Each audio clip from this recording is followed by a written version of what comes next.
Good evening. Welcome to the Pink Couch. Tonight's episode, Cycles and Circles.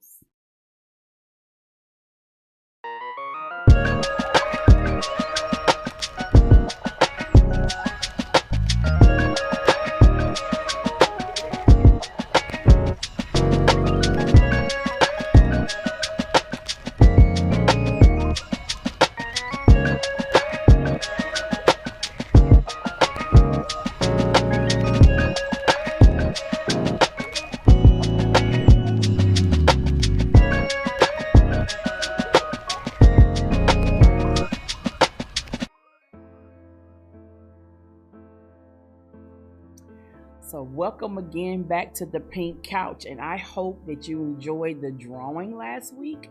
And if you haven't gotten in touch with me since last week, you need to make sure you get in contact with me so I can get you your prize. Once again, the winners were Crystal Dillard, the Parkcator, whatever that is, the Parrotcator, that's what it is. Tamara Taylor, and then Jaden Faust. So if you haven't got in contact with me, you need to do so. Otherwise, we're going to draw again and give your prize to somebody else. But you can only find out when you watch the Pink Couch. So another gut punching topic, cycles and circles. So we're going to break down these two words, and we're going to talk about toxic circles tonight. So first of all, what is a cycle? A cycle is a course or series of events or operations that recur regularly and usually lead back to the starting point. Wow, that's cycle. All right, so let's look up what circle means according to Webster's Dictionary. The definition that stands out for this episode is this one: a group of persons sharing a common interest or revolving about a common center. Okay. So when you talk about toxic circles, we're talking about a social group of friends or relationships that are emotionally damaging, manipulative, and completely unsupportive. These circles are characterized by one-sided dynamics. Usually, it involves to know to deal with it, you got to set some firm boundaries, and we're going to get into that. But we're going to talk about different signs that you're in a toxic circle, because a lot of us are trying to figure out, why are people changing in our lives? People that we were once comfortable with, people we once trusted, people we once respected now seem to be we don't want to have anything to do with it, or a simple misunderstanding has caused a breach in the relationship. It could be because it's toxic. So let me break down the word toxic, because I didn't think about pulling it up. So what does Webster got to say about toxic? Okay, so toxic is defined as containing or being poisonous material, especially when capable of causing death or a serious debilitation. Exhibiting symptoms of infection, extremely harsh, malicious, or harmful. So that's what toxic means, poison. Okay, so that's pretty deep. Containing or being poisonous material, especially when capable of causing death or serious debilitation. So you put all that with a circle. Okay, so you have something that's poisonous. It can cause you to die or really cause you to be debilitated. And it's a group of persons that you share a common interest with, or it's revolving around a common center. Toxic circle. All right. So the first thing I want to talk about is one-sided relationships. Lord, how many of us kind-hearted, big-hearted people find ourselves in those types of relationships? It's completely one-sided. You constantly give support, attention, and energy without even receiving the same thing in return. If the majority of your relationships are one-sided, you're in a pool of toxicity. You just are. When people are truly love you, they're truly your friends, they will reciprocate. Not necessarily the same thing that you give, but you have a common interest. Remember, it's something that brings you into a place of commonality. So I might expect you to buy me dinner, But I will say, at some time, you might invite me over for dinner. Do you see what I'm saying? So we're not really expecting people, because there's nobody like you. You got to get that in your head. Hear me. Because a lot of us, and I say us, because that's myself included, are very frustrated about not receiving what we actually distribute. And we have to understand that people are not like us. Just because they like to be around us, or they say they like us, does not mean they are like us. And we got to get that through our thick head. I say our, okay? So one-sided relationships, that is very toxic, because people who really care and who really want you to be a part of their lives, they're going to show some type of reciprocity. All right. The second sign is manipulative behavior. Okay. These are people who use guilt tripping, emotional manipulation, or even control tactics to get what they want. These are people that say, oh, so you don't want to do this for me? Well, I ain't gonna do this for you. That's manipulation. Or when they say, well, you said you was going to help me, but that doesn't mean you was going to get them $1 million either. So people will take your words and use them against you. You said you was going to help them, but you didn't say to what capacity. But when people try to determine what that capacity is, they are being manipulative. How many times you find yourself in that situation? And because you're a person of your word and you simply said, I'm going to help, you're going to allow somebody to tell you how much help you have to offer. That's toxic all day, every day. And so when people try to guilt trip you, well, I know you got your new job and everything, and I'm over here looking for a job. I can't be messing with you. You got all this money and you got a job. That's manipulative behavior. Instead of just saying, hey, can you help me do something? You got to watch people who always try to make you feel sorry for them before they ask you for what they want. That's manipulative behavior. I'm telling you. I don't know how I'm gonna make it. What you talking about? People talking riddles, that red flag. I can't stand it when people talk. Just say what you need to say. But these people who are manipulative, they talk in riddles. They're like, well, I don't know what's gonna happen now. And you don't say nothing. I really don't know what's going to happen now. They are trying to manipulate your emotions. And they try to guilt trip you into thinking that you're supposed to do something for them. But that, beloved, is manipulative behavior or control tactics. Okay, so they know that you really like something in particular. So they'll stop doing it just to try to control you to do what they want you to do. You know what I'm saying? Well, but I asked you for so-and-so, and you didn't do that for me. Those are control tactics, and that's manipulative behavior. You are not a box of Play-Doh. What you mean, Coach? Play-Doh is nothing until you manipulate it. Okay, we're gonna just go dictionary today. Let's look up what manipulate means, because you didn't think about that with Play-Doh, but it is. It's nothing until you manipulate it. So to manipulate means to manage or utilize skillfully. It means to control or play upon by artful, unfair, or insidious means, especially to one's own advantage. That's what manipulate means.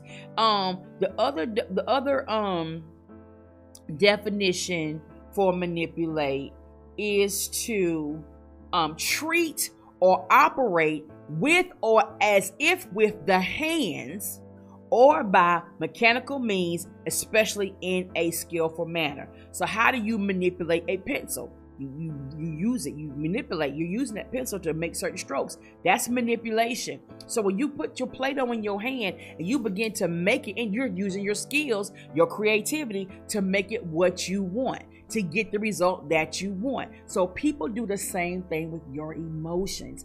That is toxic behavior. All right. Next one, lack of support. Your feelings and your problems are always dismissed. How many times you find yourself on the phone talking to somebody about your problem and you haven't even gotten 2 sentences out? It's already turned around about them. They don't care what you got going on. They start telling you about what they got going on, as if you were not even saying anything. You're telling them that, the way you did this to me and it made me feel a certain type of way. Oh, you get over it. That's dismissal.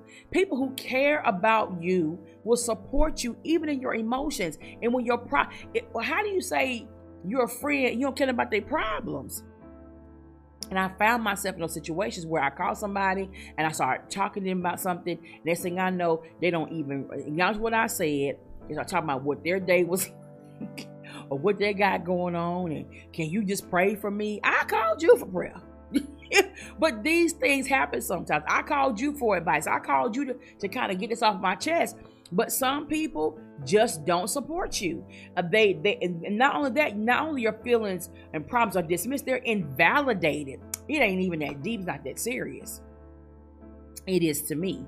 It may not be to you, but it is to me. And the purpose of talking to somebody who may not feel the same way about it is for them to actually acknowledge what you're saying and give you a different perspective on how to look at it. But to completely invalidate it and dismiss it is toxic behavior. Not only that, sometimes your problems or your feelings are sabotaged. You know, you shared your vulnerability with the person, but they go tell the person you have the issue with. That's sabotage. So people who do something like that, lack of support, is a toxic trait of a toxic circle. Next thing is, constant criticism. You are they're always teasing you, putting you down, make you feel insecure, and lead you to doubt yourself. Baby, that is toxic behavior. When you have real friends in your life, when you have partners in your life that love you, care about you, they're not going to constantly criticize you. You can never do anything right. They don't have anything positive to say. No matter what steps you take, there's still something wrong with that step. Have you ever met somebody who told you what they wanted you to do? You did it and they still found something wrong with it? Baby, it's toxic. It's just toxic. You're always being teased. Oh, I'm just kidding. No, there's some truth behind every joke. You better listen to what I'm saying to you. There's some truth behind every joke. Look at the comedians. They're looking at the audience, right? And they're playing into the audience and they're finding somebody to roast in the audience. But there is some truth to what they're saying.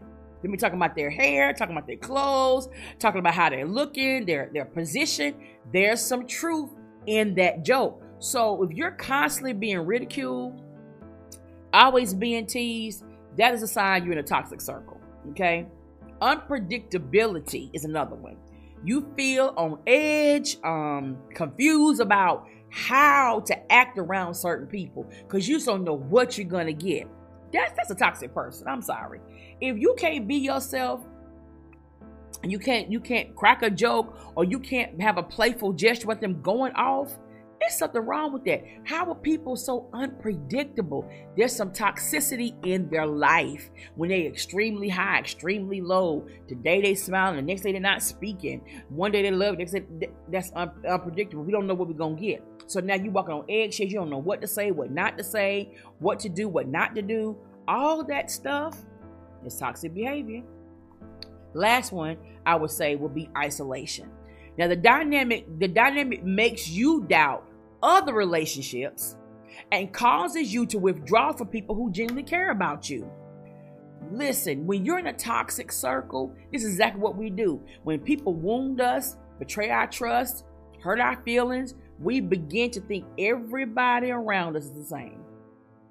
So you know what I'm going to do? I'm going to stay in my lane. I'm going to stay over here, mind thine own business. And now the people who do care about you don't have access to you. And so I know for me, being very transparent, there are people that have discerned that I do this sometimes. And they'll say stuff like, I need you to know that I'm here for the long haul. I need you to know that I love you. I need you to know that I care about you. I support you. You know, don't treat me like what the other people do. I even actually say that to me because they saw me pulling back and withdrawing myself. So this is real facts. I'm not talking stuff I haven't dealt with and experienced. And so these are some of the things you can look for in a toxic circle. Okay, so now that we talked about the circle, let's talk about cycle, okay? So we defined what a cycle was. I'm going to read it again. And it is a course or series of events or operations that recur regularly or usually lead back to the starting point, okay? So we talked about toxicity a few minutes ago, right? So let's talk about the cycle. First of all, you got to identify and understand the cycle. How do you do that? Record the pattern. We got to start journaling things. I've started doing that lately, where when things occur, I start journaling it, because sometimes when we can't figure out why we keep going through something over and over again, because we don't understand and identify the cycle. So record the pattern. Keep a journal and record your thoughts and the behaviors to identify the cycle steps and triggers. All right. Then you got to identify the triggers. When a harmful thought or behavior begins, note the situation, the time, and the people involved. What was happening? What was said? Where were you when you heard the trigger, when you were triggered, right? Then you got to challenge your beliefs. Question the thoughts fueling the cycle by asking yourself if there might be another way to see the situation. Because sometimes it's not what it appears. That's just a fact. So then you got to interrupt the cycle in the moment. Distract yourself. Immediately pivot to different activity like exercising, calling a friend, or reading a book. Because when you interrupt the cycle in the moment, that's a great starting point, okay? Change your location. Go to a different physical space, like a park or something, or a coffee shop. Do something to shift your mindset that you don't have to be privy to that same old behavior, all right? Then try to learn how to relax. Find some relaxation techniques. You might need to meditate. You might need to cook. For me, cooking is therapy for me. Even though, I mean, it really is. I do my best at cooking when I'm mad. It's just the truth. I get very creative. You know, I just put something together. Don't even make no sense, but it turns out amazing. So cooking is like an outlet for me personally. So you got to find out what really relaxes your mind. You know what I mean? Then take small actions. Do one small, reasonable thing to move past the circular thoughts. Like sending an email if you're worried about a conversation. If you don't know how things are going to work out, then send an email, send a letter, send a text. Some people don't like that, but sometimes that's the only way you can get your thoughts out without being interrupted. And nobody can manipulate you while you're being honest about the moment, being honest about what's going on. They can't manipulate you thinking that you're wrong. Well, you know what? Maybe you're right. No, that's how I feel, doggone it.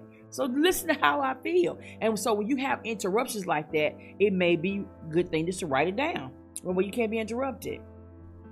Create a lasting change by shifting your perspective, building your resilience, setting your boundaries, taking intentional actions, and you might have to get a therapist. You might just have to. When you shift your perspective, you're focusing on future growth rather than the past patterns, and embrace the idea that things can change. You don't have to keep being wounded in friendship. You don't have to keep being abandoned in relationships. That doesn't have to happen. You got to shift your perspective, because a lot of times we don't realize we teach people how to treat us by not checking stuff, by not being honest about how we feel about things. So when people feel like you're unbothered by it, they'll continue to do it. And so then when that moment when you explode, well, dang, what's wrong with them? It was always something wrong. But because you never communicated that, they continue to treat you that way. Build your resilience. You got to learn how to develop your skill set for regulating your emotions, okay? When emotions that are unregulated can be dangerous, and they can be toxic as well. You got to find coping strategies. How do I handle this situation? Do I have to go off? You know, do I have to address it right now? And so sometimes people will taunt you in an argument. You're trying to hold your peace, not saying anything, because you know you're too angry, but they just keep on nagging. And you just, okay, here you're going to get all this work. You're going to get all the smoke. But you don't have to do that. So you got to figure out how to build your resilience, because just because somebody's crazy doesn't mean you have to react, okay? Setting boundaries. Decide what you will and will not tolerate, and stick to it. Let your yes be yes, let your no be no. We got to learn how to set boundaries. If I say I was from 9 to 5, as Big Red said on the 5 Heartbeats, that's what it is. When somebody tried to overstep that and gets nasty, when he beat the brakes off of him. Because these are my office out. He had boundaries. And that sounds very comical. You need to get just like Big Red when it comes to your boundaries. Throw them out the balcony. They don't, not literally. But I'm just saying, like, you have to check people. Because some people just want to disrespect your boundaries. Well, I know you didn't call me. Then why are you calling me? They'll say stuff like that. Well, I know you said, then why are you calling me? Why are we having a conversation? You already know what I said. They're telling you that they know what you said, but they're going to blatantly disregard what you said. You gotta set your boundaries. Take intentional action. Focus your time and your energy on what you want to cultivate. And then be prepared to put in the effort to achieve the new goals. Why is this important? Because I have intentionally allowed folks to be toxic in our lives. We've allowed this stuff to happen intentionally because, well, they don't mean no harm. Well, we've been knowing them a long time. Well, I could be tripping. Now we got to change the intentionality towards yourself, your goals, your ambitions, and what you want to do. And you cultivate. I don't have to cultivate your crazy, but I'm going to cultivate my peace. And a lot of us have cultivated crazy and chaos. And we've done it for so long, we don't know how to cultivate ourselves. And this is the year to turn that thing around and do some things for yourself. Then you may need to get a therapist or a counselor that will help you break the cycles related to addiction, self-destructive behavior, or persistent obsessive thinking. Okay? One of the things I used to be was a stress eater. If something was on my mind, whatever I felt had a taste for, I would just sit there and I would just stuff my mouth and think. Not even realizing I done went through a half a bag of chips. How did I do that? A big bag of chips. Well, I'm not hungry, but I was thinking and eating. I was a stress eater. And so now when I get stressed, I don't grab nothing. I go get on the piano at my house. Or I'll start creating a flyer, or I'll start working on a lesson plan for Crown Adjusted or something like that. I stopped stress eating because that's what was swelling me up. And so you may need to get a therapist. There's nothing wrong with that. But first try to do it on your own. Because if you can make intentional decisions and change the quality of your life by yourself, you can save some money. You just can. But if you need to invest in yourself and get therapy, then do that. So we've talked about circles and we talked about cycles. And so I need you to let that marinate about how to break these things. Because remember, the cycle it's a course or series of events or operations that recur regularly, and they usually back to the starting point.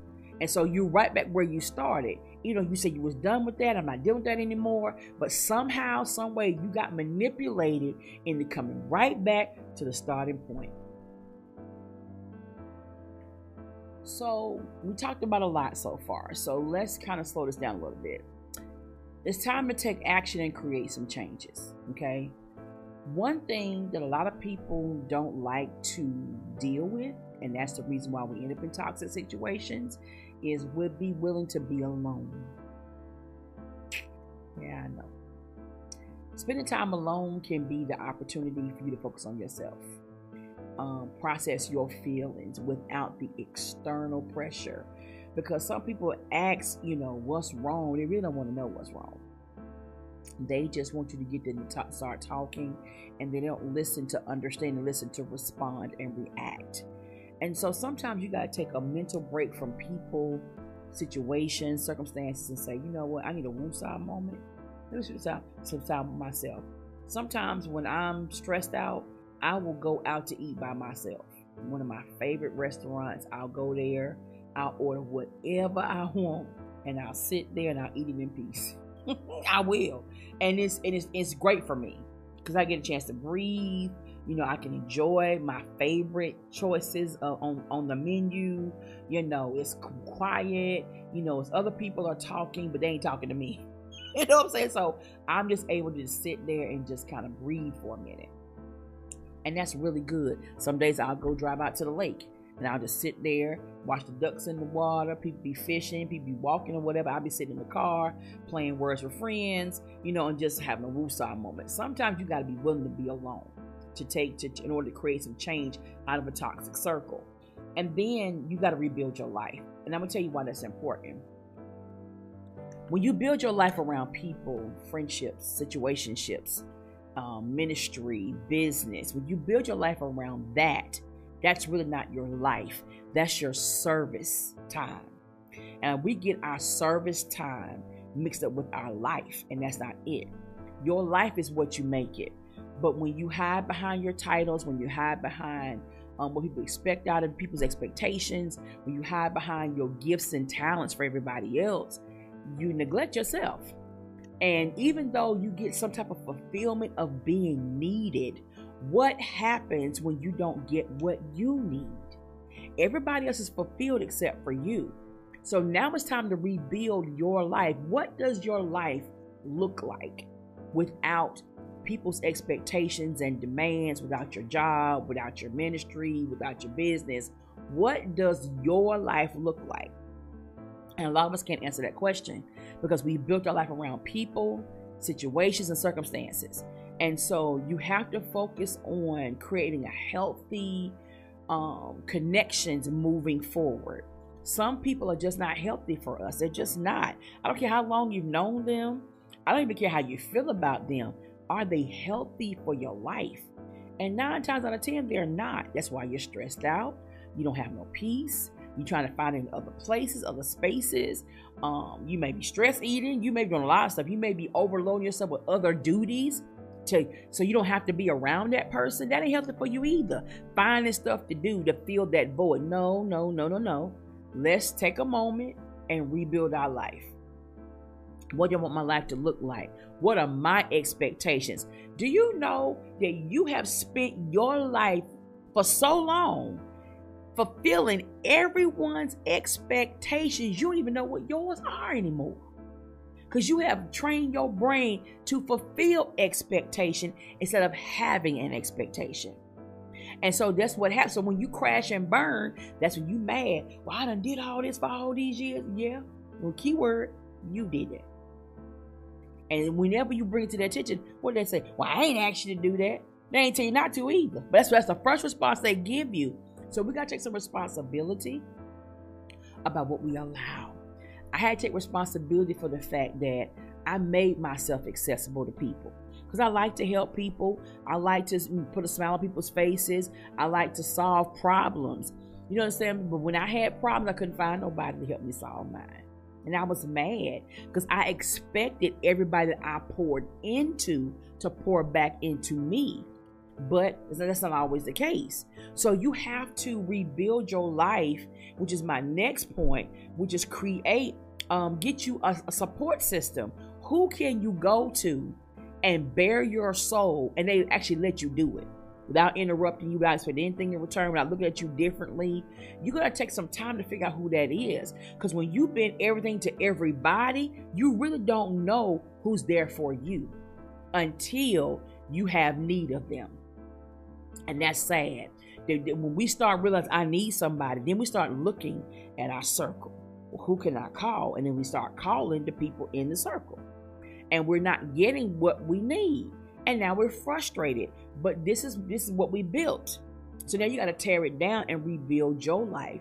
You got to create an exit plan. You know what I'm saying? If necessary, plan a strategy to get out of that situation when you're ready. Because a lot of y'all are not ready. You're hearing what I'm saying? You said, girl, you talking to me. But am I talking to you to the point that you want to get up and do something about it? I'm not here to co-sign your feelings. I'm here to challenge your behavior. And that's what the couch is for. When you sit on the couch, we have to challenge your behavior, your way of thinking, the way you process stuff. And that's why a lot of people don't go to therapy, because they don't want to be challenged on that couch. We're having a couch conversation tonight, because at the end of the day, this toxic behavior we have allowed, some of us are the ones that are being toxic, because it's two sides of every story. Either you are a victim or you are the progenitor of it, one or the other. Either you're the victimizer or you're the victim.